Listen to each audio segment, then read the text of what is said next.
Hi, ஹெல்தியான சாமை veg biryani எப்படி பண்ணுறதுன்னு பார்க்கலாம். சாமையை 2 to 3 டைம்ஸ் நல்லா வாஷ் பண்ணிவிட்டு 1 hour ஊற வச்சுக்கோங்க. ஒரு ப்ரெஷர் குக்கரில் ஆயில் விட்டு கடுகு, ஒரு பட்டை, ஒரு லவங்கம், ஒரு ஏலக்காய் ஆட் பண்ணியிருக்கேன். அது கூடவே ரொம்பவே ஸ்பெஷலான இன்க்ரீடியண்ட் ரம்பை இலை ஆட் பண்ணியிருக்கேன். ஸோ இந்த இலை ஆட் பண்ணும்போது நம்மளுக்கு சிக்கன் பிரியாணி ஃப்ளேவர் வரும். அண்ட் பச்சை மிளகா, ஆனியன் இதெல்லாம் ஆட் பண்ணி நல்லா வதக்கிக்கோங்க. வதக்குனதுக்கப்புறம் புதினா, வெங்காயம், இஞ்சி பூண்டு பேஸ்ட்டு, தேவையான காய்கறிகள் எல்லாமே சேர்த்துக்கோங்க. சேர்த்து நல்லா வதக்கி எடுத்துக்கோங்க. முடிஞ்ச அளவுக்கு குழந்தைங்களுக்கு கொடுக்கும்போது நம்ம காய்கறிகள் எல்லாம் கிரேட் பண்ணி ஆட் பண்ணிக்கிட்டிங்க அப்படின்னா எல்லாமே நல்லா மிக்ஸ் ஆகி குக் ஆகும். ஸோ குழந்தைங்களுக்கு சாப்பிட ரொம்பவே ஈஸியாக இருக்கும்.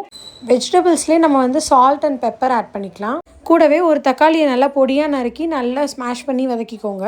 எல்லாமே நல்லா வதங்கி சுருண்டு வரணும். அப்போ தான் பேபிஸ்க்கு சாப்பிட்றதுக்கு ஈஸியாக இருக்கும். அண்ட் இதில் நான் வல்லாரைக்கீரை பொடியும் ஆட் பண்ணியிருக்கேன். ஸோ இது எல்லாமே நல்லா வதங்கி வந்ததுக்கப்புறமா 1 கப் சாமைக்கு நான் 2 கப் தண்ணி ஊற்றிருக்கேன். சாமையை கழுவி ஊற வைக்கும் போதே நான் நல்ல தண்ணி போட்டு ஊற வச்சுருக்கேன். ஸோ தட் நான் ஊற வச்ச தண்ணியவே அப்படியே ஆட் பண்ணிக்கிட்டேன். தண்ணி நல்லா கொதித்து வந்ததுக்கப்புறம் நம்ம மில்லட்டை உள்ளே போட்டுடலாம். உள்ளே போட்டு நல்லா மிக்ஸ் பண்ணிவிட்டு கொஞ்சம் கீ ஆட் பண்ணிக்கோங்க. ஃப்ளேவர் நல்லாயிருக்கும்.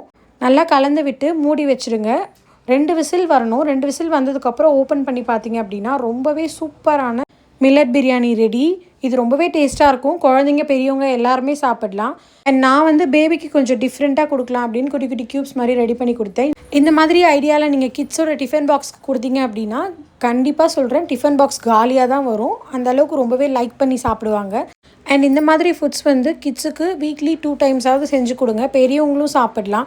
சேம் ப்ரொசீஜரில் நம்ம டிஃப்ரெண்ட்டாக வரகு, திணை இந்த மாதிரியும் ஆட் பண்ணி செஞ்சு கொடுங்க. ஸோ எல்லா மில்லட்ஸும் குழந்தைங்களுக்கு கொடுக்கும்போது ரொம்பவே நல்லது. நீங்களும் உங்கள் வீட்டில் ட்ரை பண்ணி பாருங்கள். எப்படி இருந்ததுன்னு கமெண்ட்டில் சொல்லுங்கள்.